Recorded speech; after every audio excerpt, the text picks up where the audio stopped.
He lost his job, his family, and eventually, his faith. For months, he sat alone in the ruins of his own life, angry at the world, and even angrier at himself. But one night, in a small roadside diner, a stranger said something that would change him forever. This is the story of how rock bottom be. Just a single email with the subject line, "We're moving in a different direction." He stared at the screen until the words blurred, not because he didn't understand them, but because part of him had already known this was coming. By nightfall, his wife was packing her things. His children were asleep. We often imagine collapse as an explosion, but in truth, it's quieter, like a slow leak in the soul. One decision here, one compromise there, until everything you believed about yourself slips through your fingers. And when it's gone, what's left isn't just emptiness. It's silence. The kind that forces you to meet the parts of yourself you've been avoiding for years. He had always believed that war, at first, he called it a setback. He told his wife, "We'll be fine. I just need a few weeks." But weeks turned into months, and the job offers never came. Then the tone in her voice began to change. Not cruel, just distant. The way people sound when hope starts packing its bags. He tried to pray, because pretending to have somewhere to be was easier than admitting he was lost. There's a unique kind of loneliness that comes when people stop needing you. And in that loneliness, he began to realize something brutal.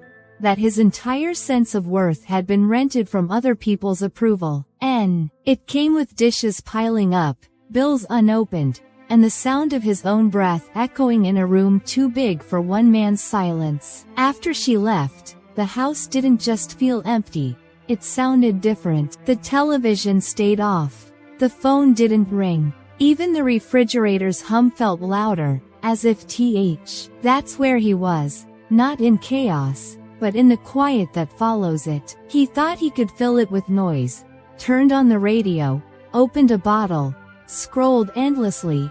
But silence has a way of finding you no matter how fast you run. Days melted into nights. He started counting small things to stay grounded.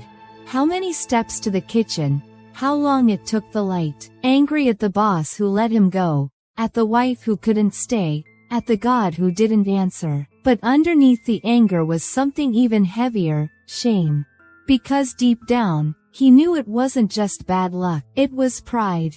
It was ignoring the signs, the warnings, the quiet moments when life had wisps. Sometimes, silence isn't punishment. Sometimes, it's an invitation to listen to what the noise was hiding all along. One morning, he caught his reflection in the bathroom mirror and didn't recognize the man staring back. The eyes were sunken, the jaw unshaven, but that wasn't what unsettled him.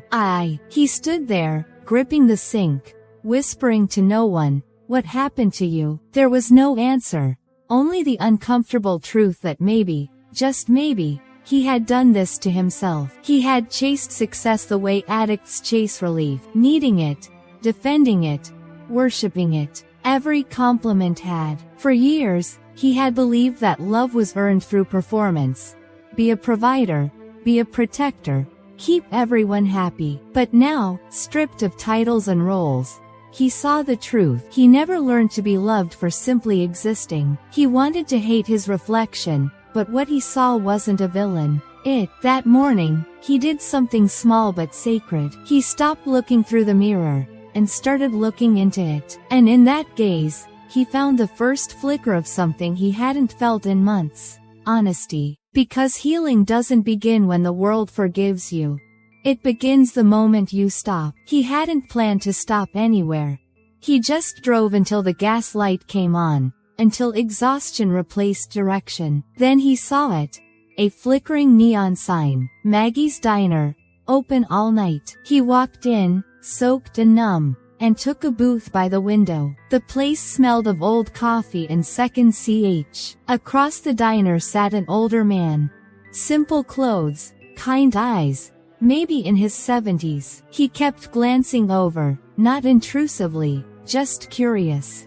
After a while, he walked up and said softly, You look like someone carrying a storm he didn't start." For a moment, he almost snapped. The way broken people they talked. At first, about nothing, coffee, the weather, the jukebox that hadn't worked in years. But then, the stranger said something that cracked the silence open. "You remind me of myself, before I stopped trying to win back what life had already asked me to outgrow." He didn't know what to ask. He just told a story. About losing his family once, too. About how some losses aren't punishments, but invitations to build something truer. And when it was time to leave, the old man paid for both coffees and said one last thing before walking into the rain. "Son, sometimes God breaks your heart. Not hope. Not yet. But a spark." He didn't sleep that night. He just drove, the rain still falling, the stranger's words replaying like a quiet riddle in his mind. God breaks your heart to save your soul. At first, it made him angry. Save his soul? His life was in ruins. What was left to save? The late nights he'd missed tucking his children in because of important work. The way he'd brushed off his wife's worry as nagging. He hadn't lost everything overnight. He'd been losing it slowly, one careless choice at a time. The stranger hadn't told him anything new. He had simply named the truth he was too proud to say out loud. That morning, something shifted. He stopped asking, "Why did this happen to me?" and started asking, "What is this trying to teach me?" He realized that for years, he had prayed for strength, and beneath the layers of ego, anger, and shame, there was still something intact, something that could be rebuilt, if he had the courage to begin again. Sometimes, the lesson isn't about getting back what you lost. It's about becoming the kind of person who can live without needing it. It didn't happen overnight. Healing never does. There was no grand revelation, no dramatic comeback. Just small, almost invisible moments that began to stack up, one honest day at a time. He started by cleaning the kitchen. Not because it fixed anything, but because it was something he could control. He found work, not the kind that impressed anyone, but the kind that gave him purpose. A local repair shop needed an extra hand, and for the first time in years, he wasn't chasing titles. He was rebuilding character. There was humility in starting over, a kind of quiet strength in showing up when no one's watching. He reached out to his kids. The first few calls were awkward, full of long silences and small talk, but he kept calling. He didn't try to explain, he just listened. Slowly, their voices began to soften. He wrote a letter to his ex-wife. He never saw the old man again, but somehow, the place felt sacred, like a reminder that even broken roads can lead to grace. Every morning he whispered a simple prayer. "Don't let me forget what the pain taught me." Because this time, success wouldn't be measured by what he gained, but by what he. The rebuild was slow, and it was lonely. But for the first time in his life, he wasn't afraid of the quiet. He had learned how to live inside it. Years later, he sat in that same booth by the diner window, older now, softer in spirit. The lines on his face no longer marks of failure but evidence of. Outside, the world moved as it always had, cars rushing by, people hurrying to places that once would have made him feel small. But inside, there was peace. Not the loud, triumphant kind, but the kind that sits quietly in your chest and says, "You made it through." He no longer needed to prove anything. Not to his boss, not to his family, not even to God. He had stopped begging for life to be fair and started being grateful that life was merciful. Because mercy isn't when everything works out. It's when you finally understand why it didn't. The stranger's war. It was the door that pain had to open so healing could walk through. He didn't get back his old life, and he didn't need to. He had built a new one, not on pride or performance, but on truth. He'd learned that love, faith, and peace aren't things you earn.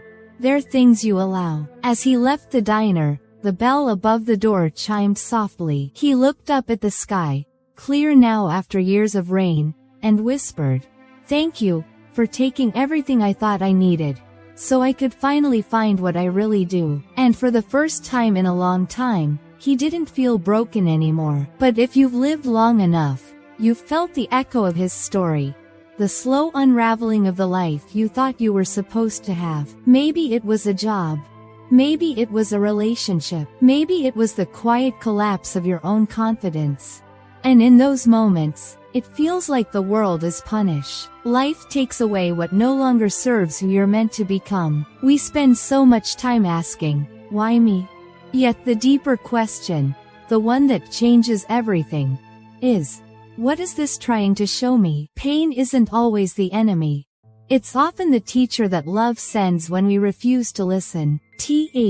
So if you're in your own version of that dark night, sitting alone, wondering where everything went wrong, remember this: you're not being punished. You're being prepared. Something in you is trying to be reborn. When the noise fades and the silence finally catches up, listen closely, because sometimes, redemption doesn't come with applause or miracles. It comes quietly, in a diner at midnight, in a single sentence that changes everything. And when that moment finds you, don't look away.